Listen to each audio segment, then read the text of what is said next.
Turn 17, relatively good turn. I made many fights, had many leveled up.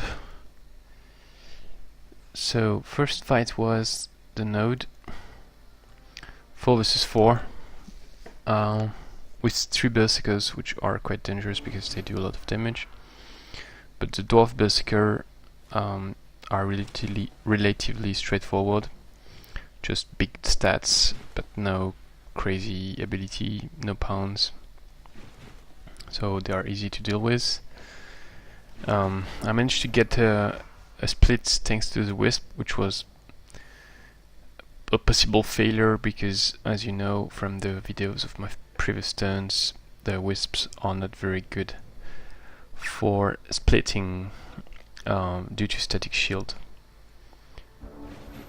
So here I managed to get 2 Berserkers on one side, the other Berserker plus the Crusher on the other side.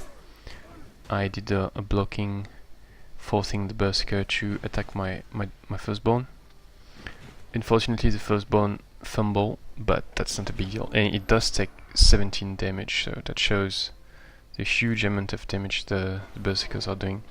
At the same time, it's a Destruction Mana node, so I've got Mass Curse, otherwise I would take less damage. So the strategy is basically to take them one by one, use the stunning from my leader with Shock Bolts, and then take them down. Try to put as much experience as possible on the Theocrat, so as many ranged attacks as possible and killing blows for the Theocrat all the time. So here the split is broken, but that's fine. I have only one Berserker on this side, and then the other one came back, but that's fine because I killed one Berserker, so I can deal with the other units. Here I'm phasing, but that's not really important anyway. I will have to retreat because the Berserker has 32 movement points versus 28 for the Wisp. So here I moved back and blocked again to get the Berserker and not the Crusher, who has only 28 movement points, to attack the Firsborn again, and then I just repeat, and then kill the Berserker again with the Theocrats to give the killing blow experience. Retreat again. This time I don't take any damage on the Firsborn, which is already quite low on HP, because the Crusher has lower resistance than Berserkers, who have 10 base resistance versus 8 for the Crusher. So I'm confident I can, I retreat with the Wisp. I'm confident I can stun the Crusher directly. It's 40% chance it works, and even if I failed, it would be left with low HP, so I would be able to kill it. So that's what I do. So I've got the guerrilla tactics, which means the Wisp, which retreated, will be able to move again on the next turn, on the same turn. But I cannot retreat again, so I've got 2 more fights to do, and I hope I won't have to retreat with the Wisp. So that was the mana node. Then I did the gold mine, which was pretty dangerous because, as I said on the video from the previous turn, there were 4 spiders, including 2 hunter spiders, who can phase. So thanks to the obstacles on the mine, they split naturally, which is nice. But still it's quite dangerous. So I put myself on this side. I have 2 choices: either this side and I can make sure my Theocrats cannot be webbed, or this side and they are going to web the Theocrat. But on the right side I've got 3 units coming, on the left only 1. So the left side is better. I have more time in case one of my units of the Theocrat or the Firsborn are webbed, and I'm lucky that they're not webbed. But even if they were, that would be for 2 turns and I would have more or less enough time to deal with the enemy units before the rest of the units arrive. The Wisp, because he's incorporeal, cannot be webbed. So then again, the idea is to stun this one to get the range with the Theocrat and kill the other one, but actually I cannot do enough damage, and I need to stay guarding with 2 units because the Wisp is a Fey and has 40% blight weakness, so that's quite bad versus the spiders, and the Firsborn is going to be webbed by the Dread Spider Baby, which she just did, but I succeeded. I had only 20% chance of being webbed. Then I stun the spider far away, who still has a webbing touch, and I can kill the other one. And because the second spider is dead, is stunned, so I don't have to guard. But actually, I still guarded. Oh no, that's not that I guarded. It's, I think all my action points were out or something. Yeah. So the Firsborn is actually taking a bit too much damage, but it's hard to avoid that. So stun again the spider, finish the Skewer, try to keep all the experience points for the Theocrat. We already leveled up on the previous fight. And here again, try to keep the experience points for the Theocrat. So I go stun the spider, kill the Kobold, then I can... Oh yeah, I forgot this. I used the Veil of Despair to stun both of them at the same time, so I didn't actually have to kill the Kobold. I could first heal. When you do that, remember to first guard with your unit, so I guarded with the Firsborn, and then I did the Veil of Despair, and then I can unguard and attack if I need to. So all the experience went on the Theocrat. The Veil of Despair is actually very powerful for a Sorcerer because you get Inflict Stun, Inflict Spirit Breaking, and the Despair Holy Weakness. And so the Holy Weakness comes first, which means you can get minus 30% Spirit Weakness, and Inflict Spirit Breaking comes last. So then you've got very high chances of Inflict Spirit Breaking because that's a Spirit attack. If the Inflict Stun came last, that would be really awesome because you would get very likely -2 resistance, and then it would boost the Inflict Stun. So it was second fight, and then third fight was a Magma Forge, which I'm not going to show because not that difficult. And I leveled up again here, so I'm level 7 with the Theocrat, level 12 with my leader, still keeping the points. I've got 30 points, I don't know what to do with them, that's a shame. But yeah, no hurry. That's the defenders of the Ancient Ruins, pretty strong defenders, no bard, that's the only good news. I would prefer Ogre and Spiders, I guess. So I'm really not sure I'm going to do that next turn. Probably too dangerous, I don't know. At the same time, I've got 2 Berserkers, which are easier to deal with, but I don't know.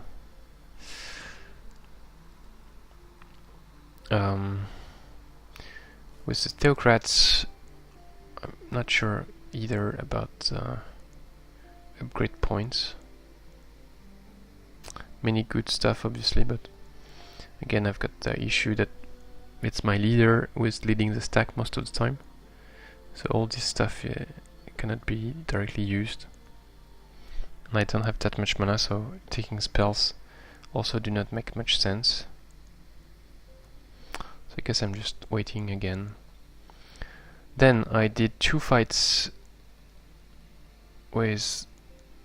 I could have retreated, but most of my units are full health, so I could have retreated to heal, but not very useful here. Using guerrilla tactics, I mean. 2 fights with the AD. So one clearing a Necromantic Circle, where I got 1 item, I think. Yeah, that was a Frostling Shield, which I'd sent to my Goblin, because I've got a shield here and my leader has a Sun Shield.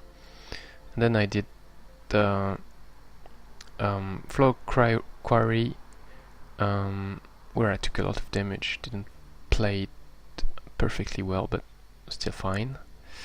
And I got Frozen Harpoon, which is good. All the stuff that can immobilize enemy units are good, and this one especially because it's ranged. And I got a Blight Boar mount, Blight Tusk Boar, which is interesting to compensate my spirit weakness from the item, from the boot. And sorry, yeah. So I could have sold it for 200 gold, and here I think it was 70 gold, but I could get 18 mana in addition to the Frostling Shield. So I took the mana and the Frostling Shield. And I'm level 11, so I have access to many good stuff, like Cold Beast Horde, but not used that much by the AI. So what I'm going to take now, and then I can level up only twice, and then I reach the maximum level 13, so I've got only 10 points left. What I'm going to take is Regrowth, even if it's not crazy for big battles versus Gab. It's very good versus the AI for manual battles, for clearing. And Cold Lightning, which is quite the opposite somehow. For very difficult battles, good with manual battles for clearing, but it's very good versus the AI on big battles. So I have 14 points left until level 13. I don't really know what I'm going to take. I would really need a flying mount, and then, but actually my units are not flying, so I don't know. Anyway, so next turn I've got these 3 sites to clear, which are going to be a bit challenging. Hopefully we'll go fine. I can probably reach level 13 next turn. Would have been great to have my Theocrat here to get to level 9 faster, but guess it's not possible. I maybe should just move back at this stage, but that's quite far actually. So I don't know, yeah, maybe not the best move. At the same time, I can clear much faster. Okay, then research, Embrace Darkness researched. So I've got Moral Malus on my heroes because I'm not evil. I need to I'd say that hand down 2 more groups of Fling Guards, then I will get to evil, which would be nice. And my objective of having Seed of Distrust, because Embrace Darkness is useless for me, definitely useless, and actually it's even negative, because it decreases the morale of my heroes, not my leader, because it's bugged. I reported that, we'll see if it can be fixed. But my heroes, and I'm not going to use it on any city anytime soon. And I wanted Seed of Distrust, but I unlocked Cloaked in Shadows instead, which is nice, but not really useful for me now. So I'm really not sure what I should take. Sorcery 2 would be interesting. Phantasm Warrior is probably the best choice, because the Wisps are nice, but now I need stronger units. Magical Structures can maybe unlock School of Enchantment, which would be awesome. And for the rest, I don't know. Dispel might unlock Seed of Distrust, so that also might be a good solution. I'm really not sure. Then yeah, I guess that's all. Yeah, more or less. Oh yeah, almost forgot this again. Almost did a terrible mistake. So I don't know where he is. Probably coming for me.